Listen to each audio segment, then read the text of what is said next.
Thank you very much for coming today. My name's Pamela Dow and I'm the COO of Civic Future, and we are usually to be found in Westminster and Whitehall because we run a range of talent programmes designed to increase the breadth and depth of people thinking about government and public life.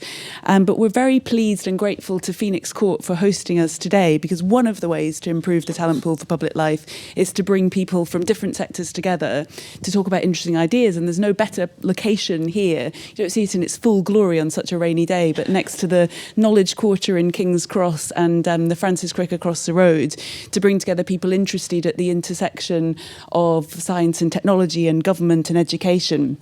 But I'm so very pleased to be here with Daisy today, Daisy Christodoulou. Anyone involved in education over the last 15 years will know of Daisy and probably read her first book, The 7 Myths About Education, which I don't think is an exaggeration to say was a sort of foundational scripture for some really important reforming years in education. And there are hundreds of thousands of pupils who are the authors of their life story because of the influence that Daisy had on their teachers.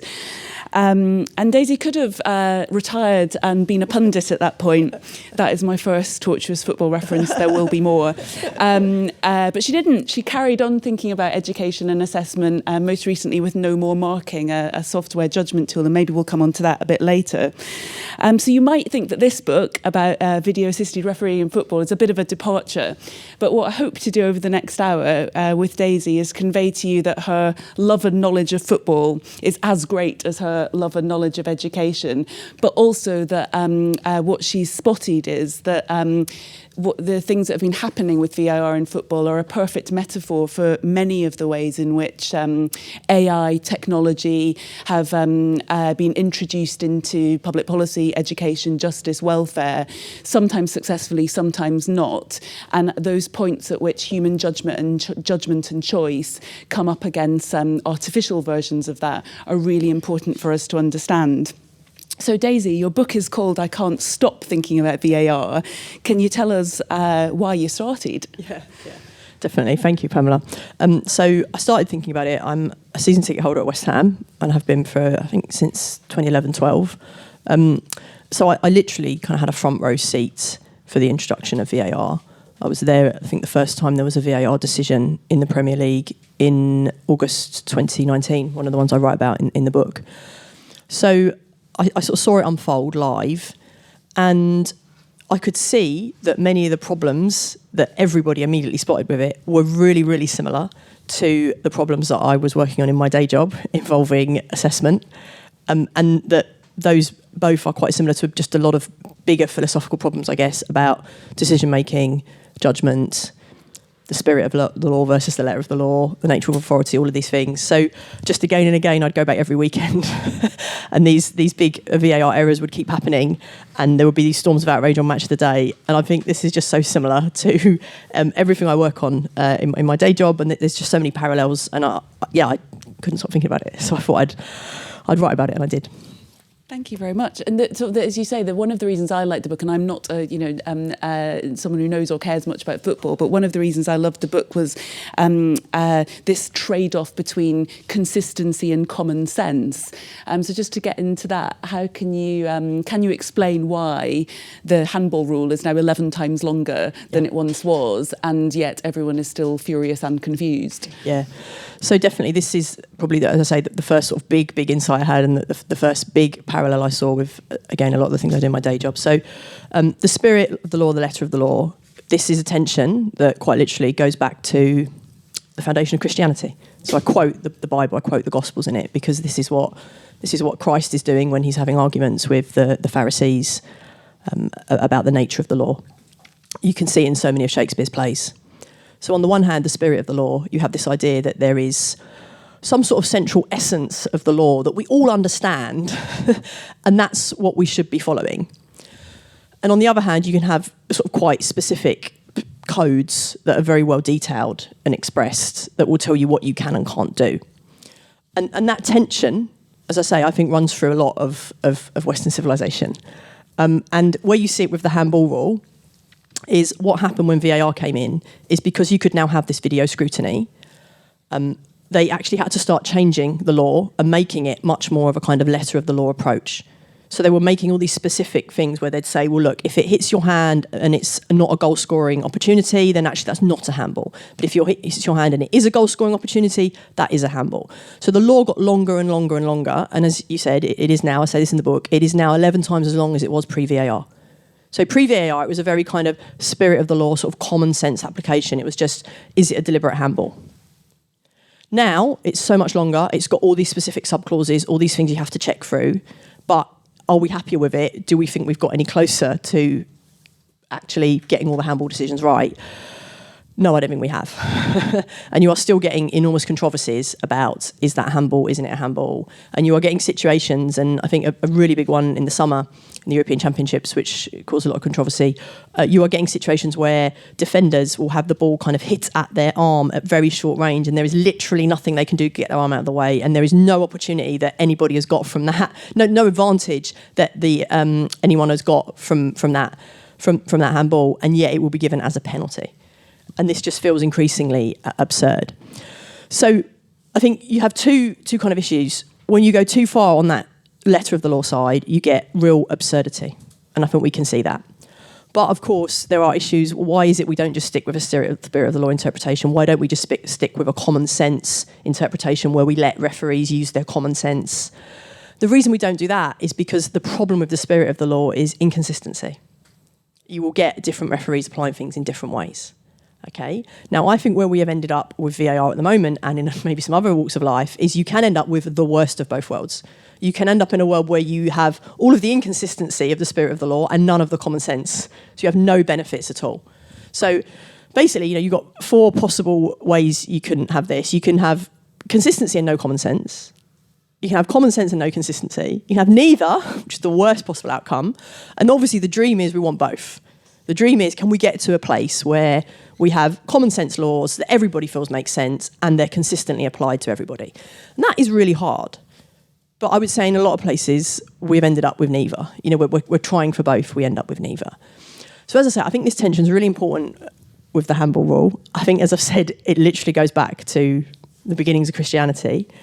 I think it's shot through Western civilization in lots of ways. And I think more broadly in politics, policy at the moment, I think it's something we see a lot. We were talking when we were talking about this, Keir Starmer perhaps being seen as a very legalistic figure and someone who is about sort of process and a stickler for the law. And does that always give you the outcomes you want? And that's something we can maybe discuss a little bit later as well. But yeah. When I first thought about having this event with you, Daisy, I did promise my team that I wouldn't raise God, and I wouldn't raise him until at least the last 5 minutes. I'm really glad that you've done it rather than me. And you're right, we did have a conversation about the ceding sovereignty of the Chagos Islands. That did he want to do that, or did he feel sort of that he had to because of the law?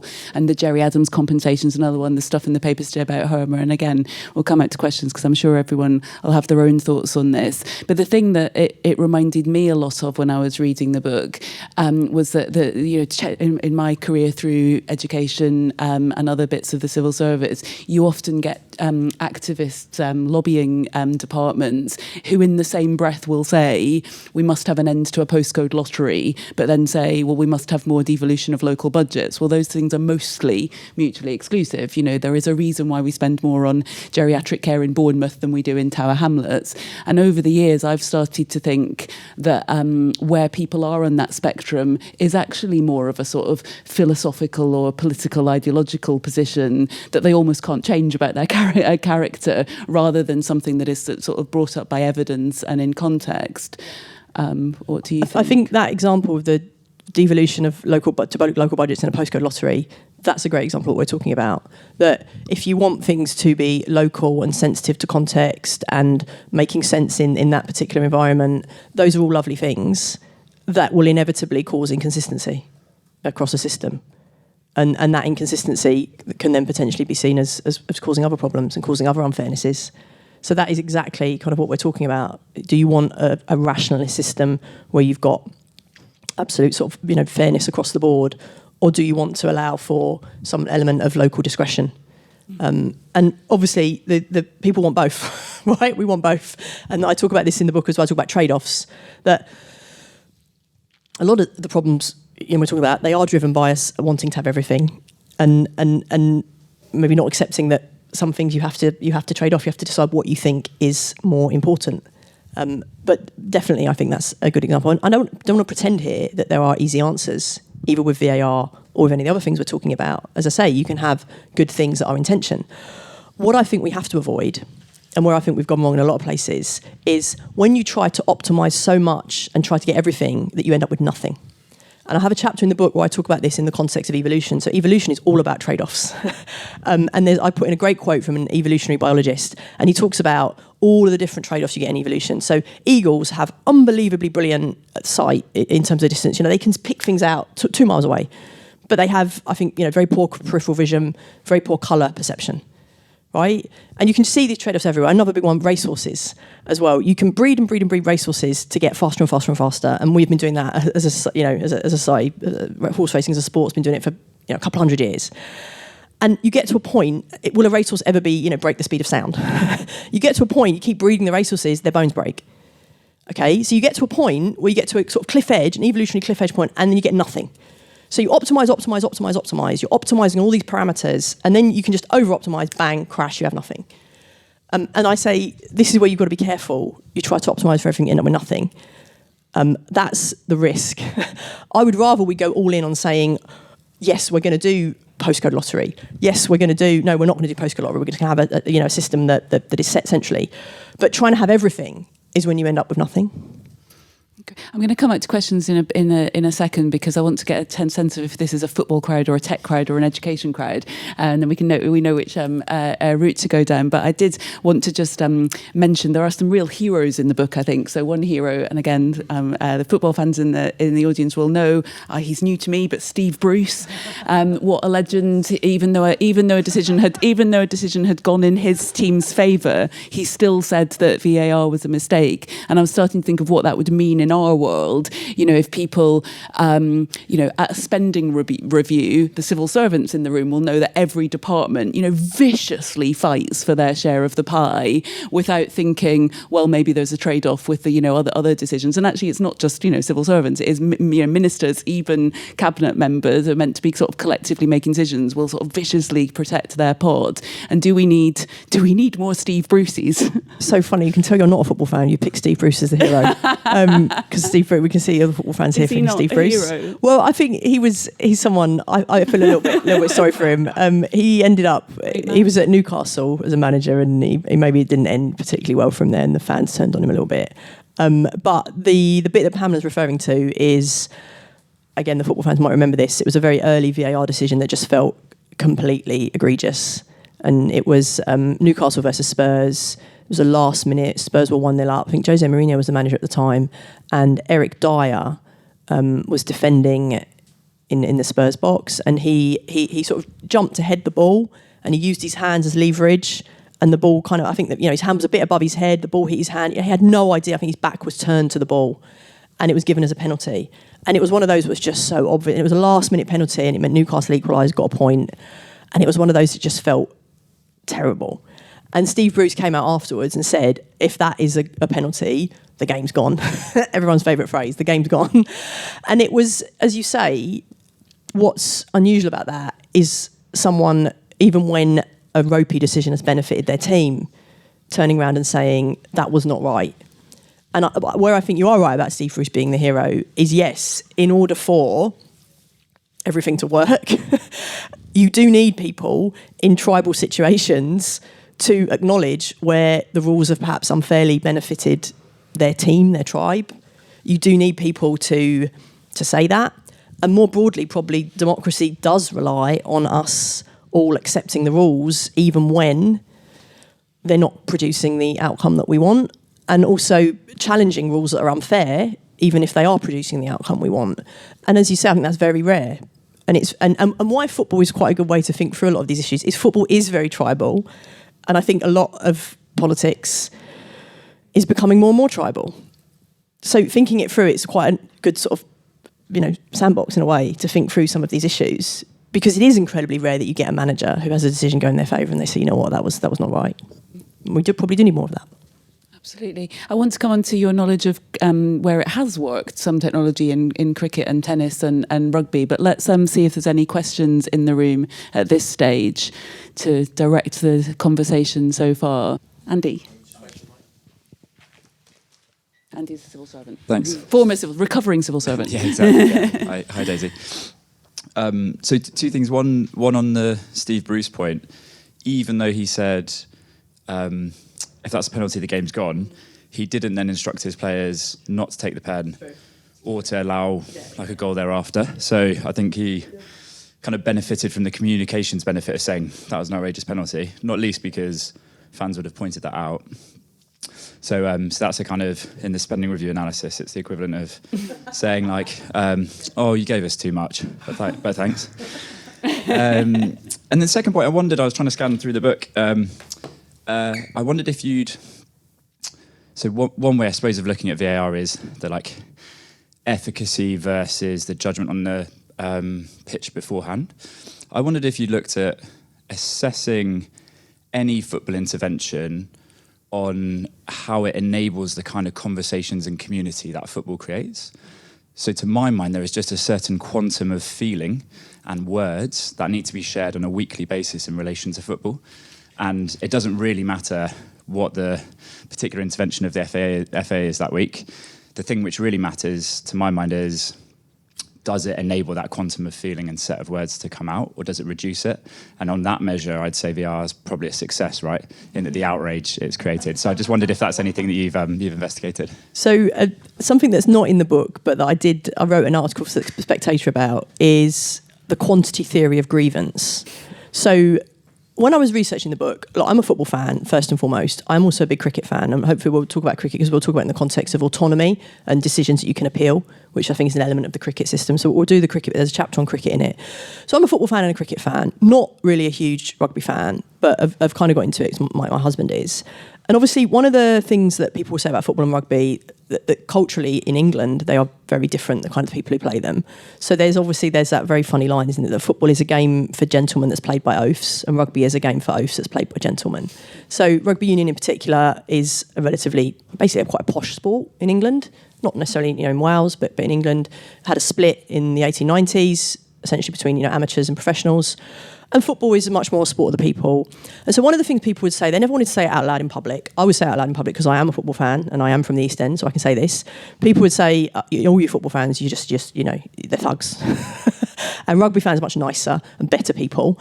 And so the reason football has a problem with VAR is the thuggish type of people who watch it. That's the fundamental problem. It's not to do with actually any of the systems. And so I kind of took this on. I didn't write about it in the book, but I took it on in this article in The Spectator, where I said, what if there is a quantity theory of grievance? What if football fans, there's a line in Othello, they are not ever jealous for the cause, but jealous because they're jealous. What if football fans, they are not ever outraged for the cause, they're outraged because they're outraged?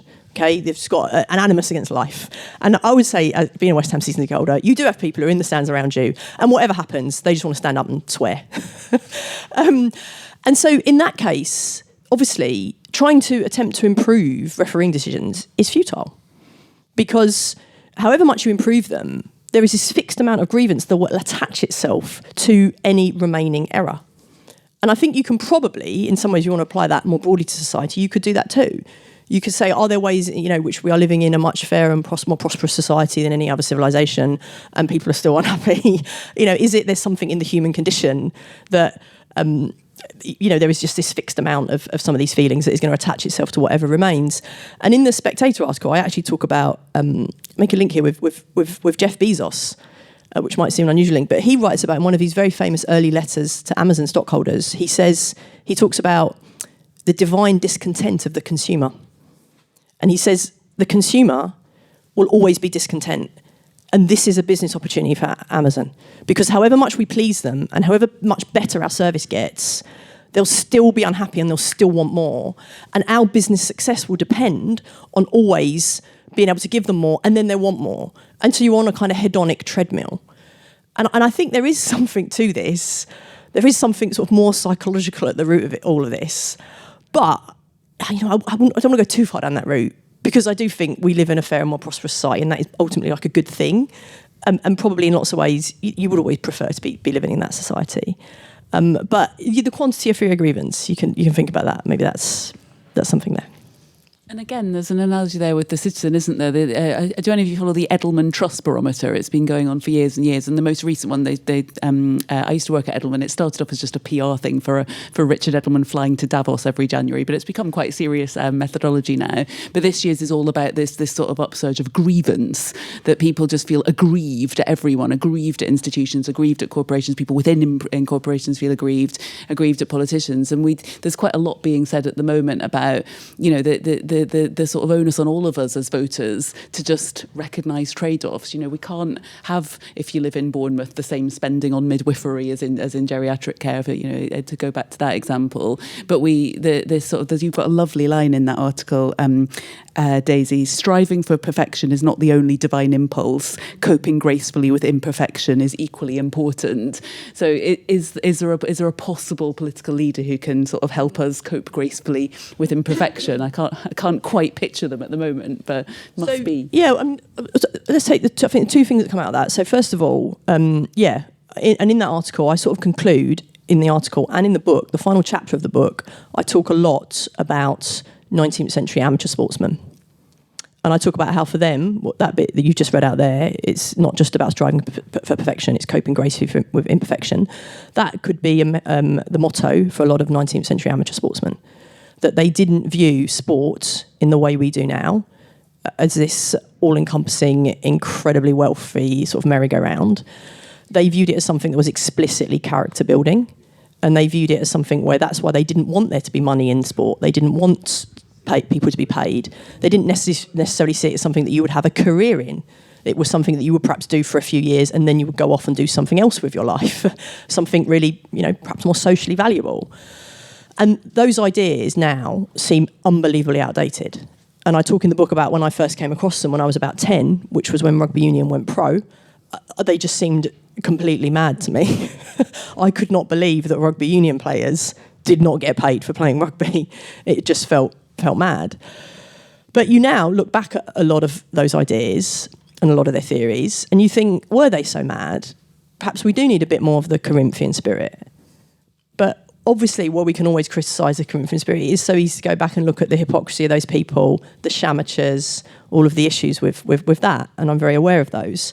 So I think I'm not pretending these things are easy, again, but there has to be something about, as I say, not just about striving for perfection, but when you inevitably fall short of perfection, how do you cope with that, both at a political and a personal level? I think the second thing I'll say about, if you like, the grievance culture. So I think there is one aspect of it, perhaps there is just a psychological element that goes beyond politics. But the other aspect of it where I'll say, maybe what causes grievance is, in one of the chapters of the book, I talk about process legitimacy and outcome legitimacy. And this is something that's a little bit similar to the spirit of the law, less for the law, but it's slightly different. And essentially it's an idea from political theory that any system, there's a process and you want that process to be fair, but you also want to get the right outcomes. And that sometimes those two things are a little bit in conflict. So democracy, for example, is a great example of this, that after an election, many, perhaps most people will not have voted for the government who will take power. So you could be, if you're one of those people who have not voted for that government in power, you can basically think, well, that's the wrong outcome. I'm not happy with that outcome. But you accept it because you accept the process legitimacy of it, that there is a process which we followed and that gave us this outcome, and we accept that. So there is an extent to which all of us are accepting sometimes there will be bad outcomes that we're not happy with, but if the process was followed was the right one, okay, we have to put up with it. The problem here is that's great up to a point, but if you have a process that kind of keeps delivering bad outcomes, to what extent can that process be legitimate? Obviously, the other extreme would be something like dictatorial, autocratic systems where they don't care about process. They're just like, we want to get the right outcome. And obviously, the challenge to that would be, you would say, well, yeah, but actually having a good process hopefully helps you get to the right outcome. So I think these two things are intertwined. You can't see them as completely apart. What you need is a system where you have a good process and hopefully that process gets you to the right outcome. But I also think there is something about processes that do tend to bring in kind of greater support. And this is where I'm going to come back to sport again and come back to cricket.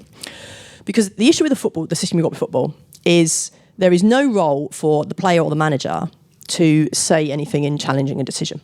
Okay, all of the challenges, all of the reviews are kind of done by the referee or the referees.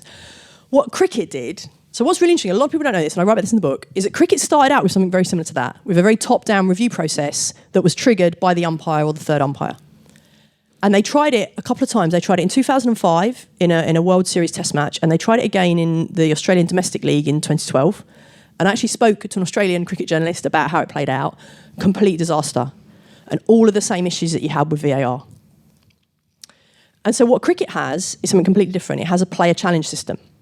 So it has a system where the player has the autonomy to challenge the umpire.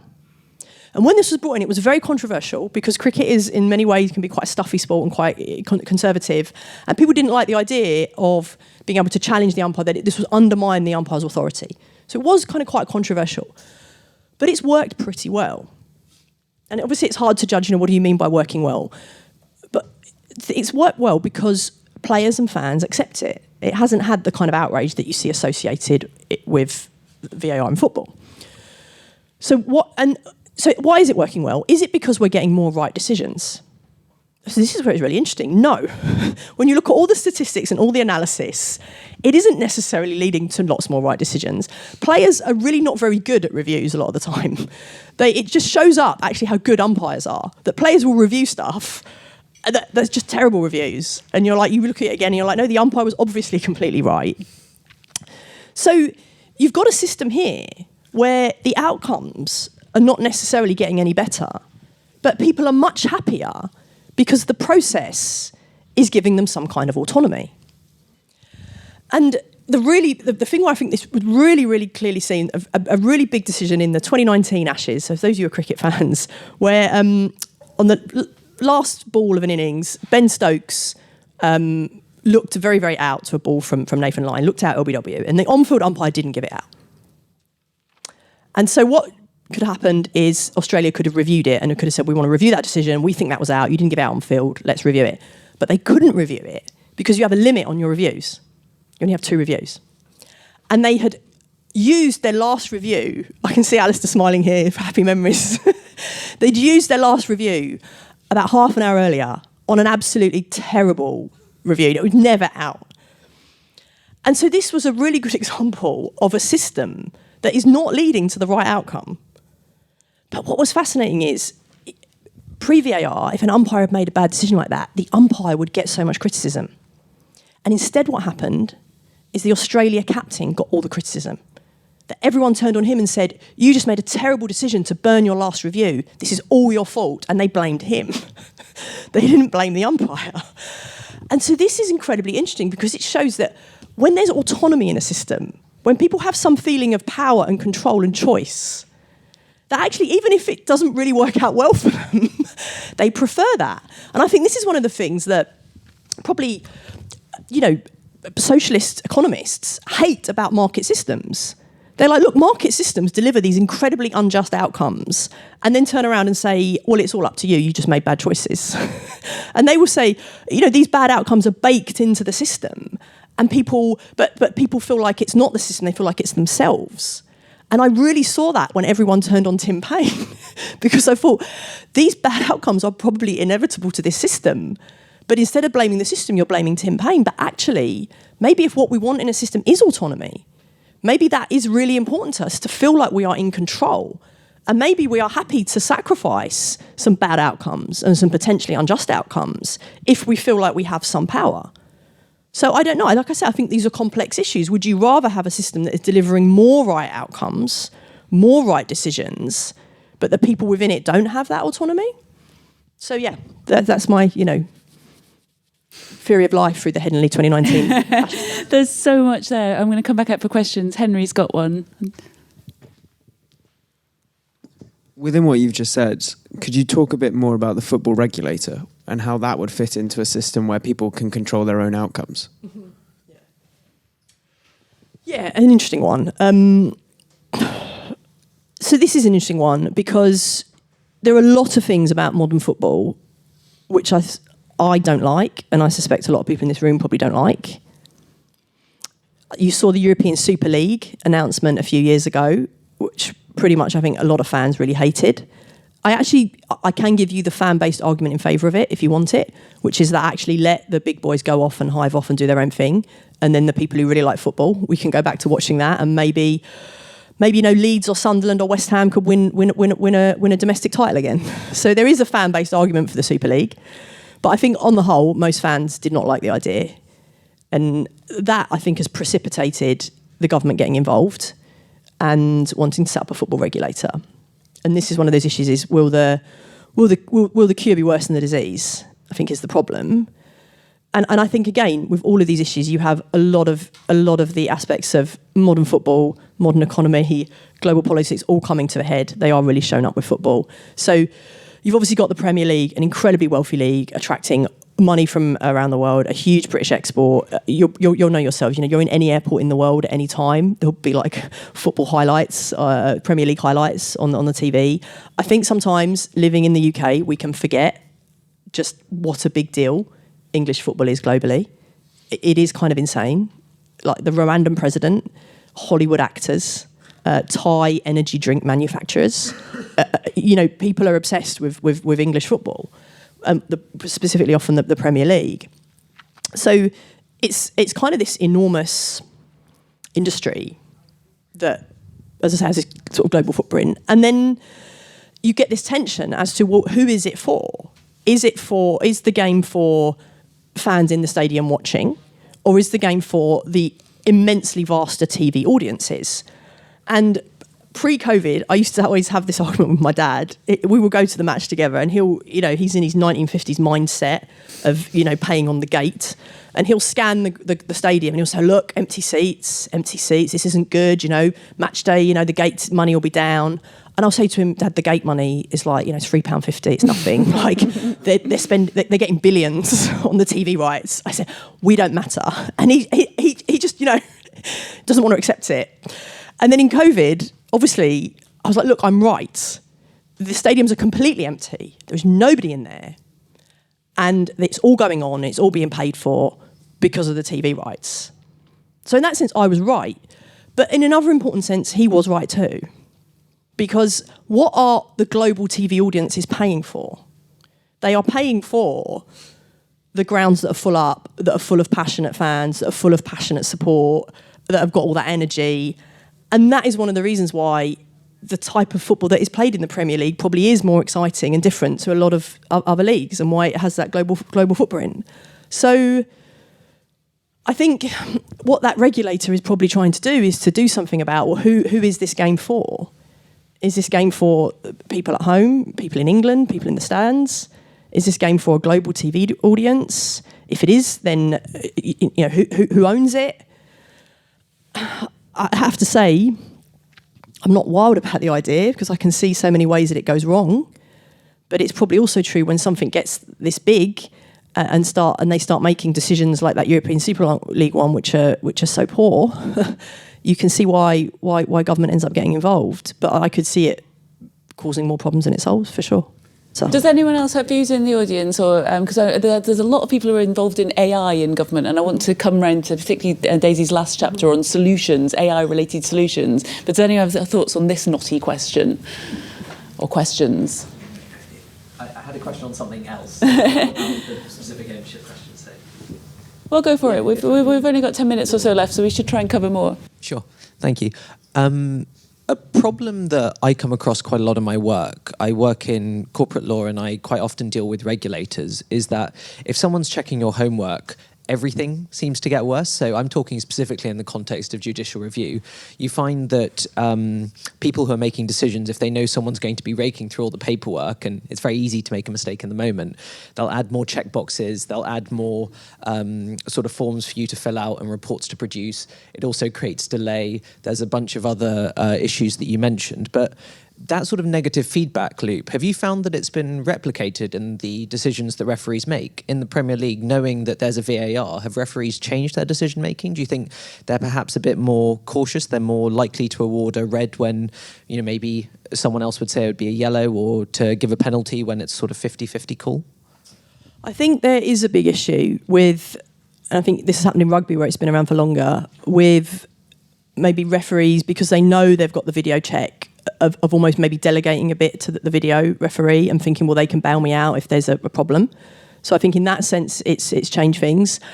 I think actually what has probably caused a change, partly VAR, but actually the very existence when slow motion replays first came in, I think that actually started changing things even without VAR, because it was the ability to, on the evening highlights package, to scrutinise everything in slow motion replay. That does start to change, I think, how everyone perceives the game.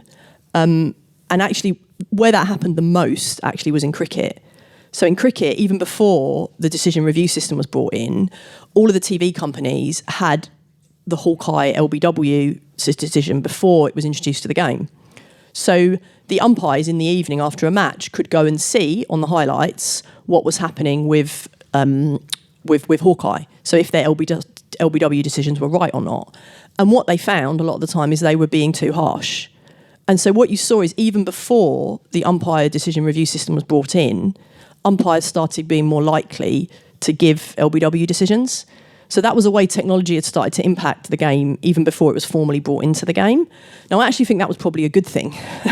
And I think a lot of cricket fans will say the same, that it was that change was good for off spinners in particular, and it actually probably brought a bit more entertainment and excitement into the game.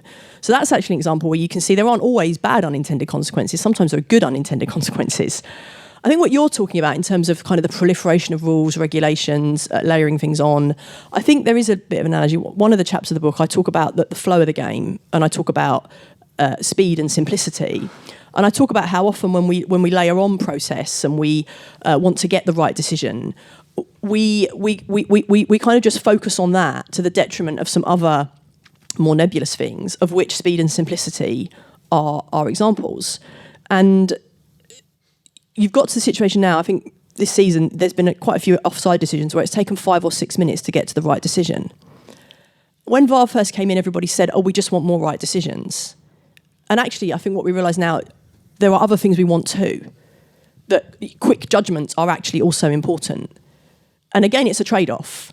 So I don't think anyone wants you to take 10 hours for a decision. Again, if you could take 30 seconds and it got you 100% more right decisions, we would all take that delay. So where on the sliding scale in between 30 seconds for loads more right decisions and 10 hours for something that's just a bit marginal, where on that sliding scale are you? And if you want, mathematics, you can start to model some of these things. And again, it's more trade-offs. But I think there is, again, a big analogy with current politics in that people are starting to look at the proliferation of rules and regulations. I mean, the one I keep coming back to is the Lower Thames crossing. And I feel kind of quite invested in this because my family live in East London. I've got family in Kent. And the Blackwall Tunnel is just, is and always has been a complete nightmare. And something that would, fix that feels really important. And just the amount of paperwork involved in before it's even got any kind of planning permission. I mean, it's just insane when you read the stuff about it. And you think, again, maybe a process outcome thing, but even if you end up getting the right decision there, like how can all that process, all that time, how can it be justified? You've obviously seen the stuff with the bat tunnels. So I think maybe we're getting to a point where we're saying there has to be some kind of cap. You can't just endlessly go over and pick and pile up the paperwork for it. There has to be a point at which you say, there's a limit here. And where is that limit? What is that limit? What is that limit for an offside decision? How many minutes? What is that limit for a new tunnel under the Thames? What is that limit for a new rail, train line? Where do we put that? Have I missed anyone's question? Michael. Thanks. Hi, I'm Michael. I work in the Incubator for AI, so a team in government that is building tools for the public sector. I think there's 2 quite interesting trends in the tech sector at the minute about refereeing. 1, open source, and 2, community notes. So what lessons can VAR take from those 2 trends in the tech sector? That's a great question, and I absolutely address that in the book. So my day job is it's for basically an edtech startup, and we have a different way of assessing writing. You talk about open source and community notes. They are both decentralized distributed systems. The technique we use to assess writing at No More Marking, where I work, is comparative judgment, which is also a decentralised distributed system. I talk in the book about how I think those are really good systems. I talk about, the reason why price signals are so amazing, why the price is so amazing, is its ability to collate information from so many different people. The price is an incredible metric. And in the stock market, that kind of thing, decentralised distributed systems where you are able to gather information from lots of different people. I think those are very powerful systems. I think they're really good at incorporating new information, updating very quickly, taking on feedback. So I like open source, and I think community notes is a good idea. I do. Obviously, with all of these things, how do they get gamed? How do bad actors come in and try to mess around with them? You've got to be alert to that. But I'm quite keen on it. I like Wikipedia. I think Wikipedia is incredibly impressive. Again, decentralised, distributed. And the solution I put forward for VAR in a chapter on this is that you could have something similar. So my proposal is you would have all the details in the chapter, you would use comparative judgment to get a group of not just officials. Again, like the decentralised bottom-up nature of this is really important. You would get fans, players, managers, people with an interest in the game to make decisions about different clips, different incidents, which ones they thought were more of a foul or more of a handball. And that would be a way of bringing the common sense back into it. But then you can use comparative judgment and some statistical modelling to build a measurement scale that would also bring in some consistency. So comparative judgment, which we use for assessing children's writing, I think does a really good job of resolving some of these trade-offs around consistency and common sense. You're not going to get absolutely 100% on both, but it brings you closer on both those metrics. And I think you could apply it really well to making decisions about fouls, handballs. The difficult thing will be, once you've created that scale, how do you apply it to a live match? And that is where you'd have to use some form of AI, pattern recognition, to give you a really quick snapshot of what's the decision, what's the incident on the field, what does our library, our measurement scale, our database say about decisions that look like that. So I'm not pretending it would be easy, but I'm really glad you mentioned open source and community notes, because I honestly think things like that have to be the future for their ability to bring in the opinions of lots of people and to update themselves and refresh themselves very quickly. So for me, yes, that's got to be the way forward. Any more questions, Diana? Daisy, that was predictably brilliant. So thank you very much indeed. I've got a couple of questions. One is literally the most boring in the world. The first one, which hopefully is slightly less boring, is just listening to you links to a conversation I had with Pamela, who recommended to me the Unaccountability Gap book. And some of this, if you're a bit cynical in terms of government policy and regulation and so on, is almost intentionally to try and avoid accountability. And I just wondered how you think we can get around that. I was thinking, listening to you about citizens' assemblies and that also addressing some of your grievance culture point. But also the super boring bit is, in theory, the government produces an impact assessment on every bit of legislation, and yet they absolutely don't address the points that you've raised. So I just wondered, if you had a magic wand, how would you change that?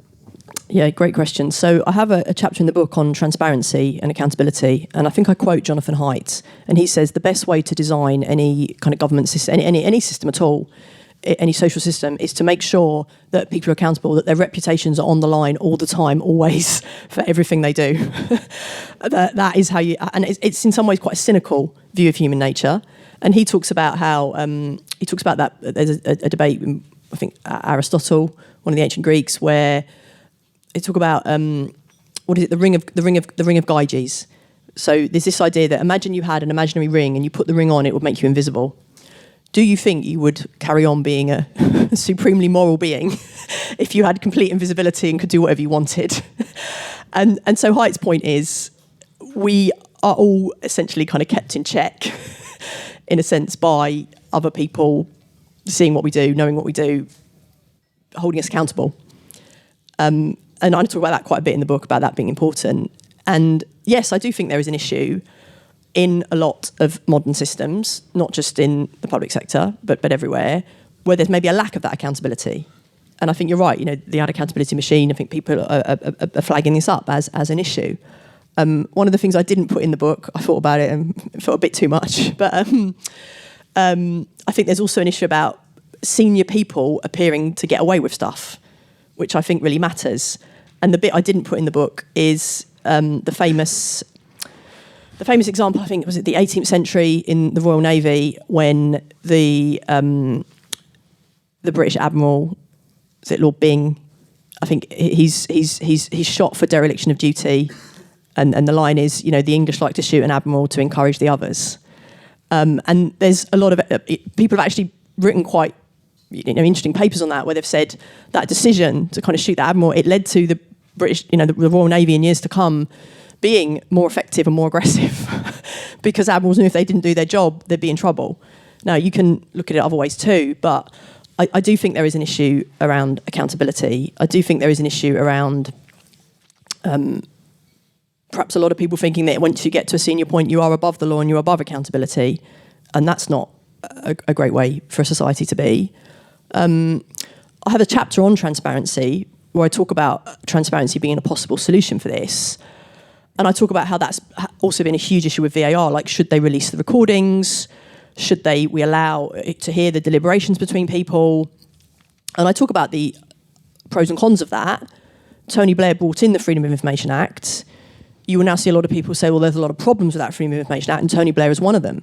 He said, I wish I'd never done it. He's really clear about this. It was like his biggest mistake in government, because actually it leads to a chilling effect where people can't discuss things openly. So on the one hand, you're saying, well, we want to design a good system. We need to have accountability. Everybody needs to have their reputation on the line all the time. On the other hand, you're saying, if we have total radical transparency, does it make it really harder to have difficult conversations? The kind of conclusion I come to, I think you probably do need more transparency, but you need transparency that is accompanied with action, with attempts to improve things. If you just have transparency, but there's no way that ever leads to any kind of improvement or progress, that's a big problem. So I think transparency does matter. I think we probably do need, I think ultimately the Freedom of Information Act was a good thing, but I also think it needs to be accompanied with tangible improvements, with how do we use this to then improve the system and make things better. So yeah, that was your first one. And what was your second question? Yeah, hopefully that. Yeah. There's one question there. We're coming to the end, but I'll try and do a couple more with you. Question, sorry for. Thank you. Is there a particular kind of cultural cringe around the idea of that's particularly relevant to England and English history and English political history when you invoke this idea of common sense against a kind of rules-based order? And it just made me think the idea of the Commons is a very ancient one, but it's one that pops up in English political history over and over again in times of crisis. And it's one of these weird things where you go back to go forwards, you rediscover it, and it reinvigorates things. And do you think that problem in football is actually emblematic of it's actually a creative problem that once we work that out, it can show us ways to resolve other kinds of problems? You're really, really interesting. And in the first chapter, as well as quoting the bit from the Gospels about the Spirit and the law, so much Bible. I quote the bit from, what is it? Oh, I mix up the Henrys. Henry the fourth part, whatever. The famous line from Jack Cade: "The first thing we do, let's kill all the lawyers." And I think that's, I said the Peasants' Revolt. It's that kind of, again, that would be your classic example of what you've just talked about, of the revolt of the Commons, coming back to the Commons. But again, obviously that's a great example. You can easily look at that and go, oh, that's awful, that's mob rule. Your criticism of the spirit of, like I say, there aren't easy answers here. Like, your criticism of the spirit of the law of let's just have common sense it's chaos, it's anarchy, it's mob rule, it's people, everybody thinks that the common sense is what they think deep down. The reason you need rules, and you have to have rules, and you have to say very clearly this is, write them down, is because you can't just run a system on vibes. That is your critique of it. But again, you see the problems when you get too much focused on the letter of the law, too much on the process. And it is incredibly interesting to read a lot of the reports of the Peasants' Revolt, and that people, they really did go for the law offices. The stories of them on the Strand in the Savoy, burning what they felt were the legal documents that had, these peasants, coming up to London, burning the legal documents that they felt were oppressing them. This, you're right, this is a recurring theme in English history. And I have been struck by, just in the last few months, the number of times I've heard people cite that Shakespeare line and perhaps soften it a bit and not kill all the lawyers, but say the first thing we do, let's get rid of some of the lawyers. And you have the weird situation now where, you have Keir Starmer, who absolutely is a lawyer and is sort of maybe emblematic of that, saying we need to cut back some of this bureaucracy. We can't be in a situation where you've got to produce million-page assessment impact documents for a new railway line. So I agree with you. I think it's a recurring theme in English history, and it's not going away anytime soon. A good check for me is to take a chair's privilege for a bit. So I was instinctively, philosophically on the kind of common sense line of end of the spectrum until I worked in the prison system. So James and I were in prisons together, working, and the jails only run through legitimate authority. Go back to Daisy's point about process fairness. On any one day, prisoners could overturn a prison if they chose to, but they're there and they kind of comply because there is a sort of collective agreement that the process has been fair. And if you start to give license to people to question the process, that all collapses. And actually, there's a brilliant bit in Daisy's book about slow motion replays in a court. When you slow down an attack, intent starts to change and the jury sees intent differently. So that would be an example of people using technology to actually subvert what might be seen to be a fair process. And then you've got all these repercussions when people in jails just don't think that the process has been fair. The system as it is very fragile, and if you start unravelling bits, it collapses. So that's my check when I become too Roger Scruton. Was there a question over here? I think this might have to be the last one unless anyone else is desperate. Hi, my name is Rushi, and I'm a teacher. So I know one of the things that people are looking at, including yourselves, I think, is marking work. So you've also just talked about how you can use AI to watch a live match and make decisions. Can you see a point at which there'll be no need for a referee if you're going to be using AI to make decisions? Gosh. Yes, really interesting. And this also sort of ties in a little bit with marking. I think you will always need a referee. And I thought about this an awful lot within education of what does a teacher do? And suppose we do get to a point where you've got unbelievably great online educational resources that are incredibly personalised, tailored, the online personal tutor. Part of me thinks, having been a teacher myself in a tough school, you are going to need some form of human authority still. I do think there's going to be an issue. Are children just going to sit there at the screen and biddingly do whatever the screen tells them?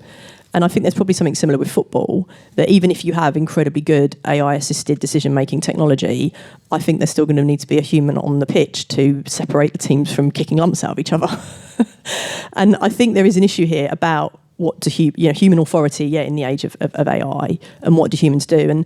And I actually had a really good conversation recently with a friend who's also a teacher about this in the context of marking. So she accuses me a lot of the time of being too rationalist and being too kind of tech driven now, and not maybe forgetting and lacking appreciation for some of the more human aspects of it. We had this particular argument about written comments. So you remember maybe when you were at school, you'd write an essay and your teacher would write a comment at the bottom. I really don't like written comments, and maybe it's because I'm an English teacher and I spent too many Sunday afternoons kind of writing them. But I have a whole kind of theory, and I've written about this very extensively, that I don't think they're a very good way to give feedback. They're often not actually that helpful. A student will read them and not know what to do next. They're incredibly time consuming. And a phrase I'll often say is, they're just quite performative. Like, people like to see them. A teacher likes to see them, the senior manager likes to see them because it proves, stuff is happening. The kids and parents like to see them, but they can just be pretty pointless. And my favourite example is, there were times when I would end up writing out, you need to infer more insightfully. Well, what is a kid going to do with that? How are they going to take that away and infer more insightfully? That is not helpful. You would be better off spending your time writing nothing and replanning the lesson. And my friend pushed back at me, and she said, you're wrong. She said, you're calling it performative. what you don't realise is that performativity matters. Because actually the fact that kids and parents and start like seeing that there, it's holding the child accountable to the work they're doing. It's showing that you paid attention to it and you read it. It does matter. And I think that debate between us, I don't think I'm totally wrong, by the way, but I do take her point. That debate between us is a little bit of a microcosm of the kind of rationalist versus a bit more of the, the human sort of common sense. And as I say, I don't think I'm totally wrong on this. And on this, I am on the more of the rationalist side. But she's not wrong either. Those written comments do hold kids accountable, and there is that human aspect. And there is an aspect with young children, particularly, where the physical and the human does matter. It is particularly hard to push everything onto screens. And I think that is, as I say, where there is an analogy with sport, because sport is inherently quite physical. It is a physical, a physical thing. And so I can't imagine a world where you don't have a human referee on the pitch. And I find it really difficult, particularly with younger children, to imagine a world where you don't have a human teacher in the classroom. And I say that as someone who is quite pro using technology in a number of different ways. And I think there's a phrase I've heard a few times about the modern economy where people will say, we've had 20, 30 years of sort of globalisation of anything can happen anywhere, geography doesn't matter. And now perhaps we're coming back to, and I think the phrase is, the stubborn persistence of the physical. It matters where the particular mineral and energy deposits are. These physical realities matter. And I think that's kind of where we are at the minute as a society, of realising some of these geopolitical, physical realities matter. And I would say that is true of football, and it's true of the classroom, that we have moved a lot of things out to the virtual world, and perhaps we are coming up against the limits of what are the things you can't move into the virtual world. I think that's probably the perfect place to end. Thank you, Daisy. I knew that we were going to trespass wildly across lots of disciplines, but I couldn't have hoped that we'd have done so much of that. Thanks to brilliant questions from the audience as well. I hope the football fans feel seen, and I hope that those who aren't football fans like me are awakened to this terrible plight and are now allies. But can we just thank Daisy very much for writing a brilliant book and being so brilliant for the last hour and a half.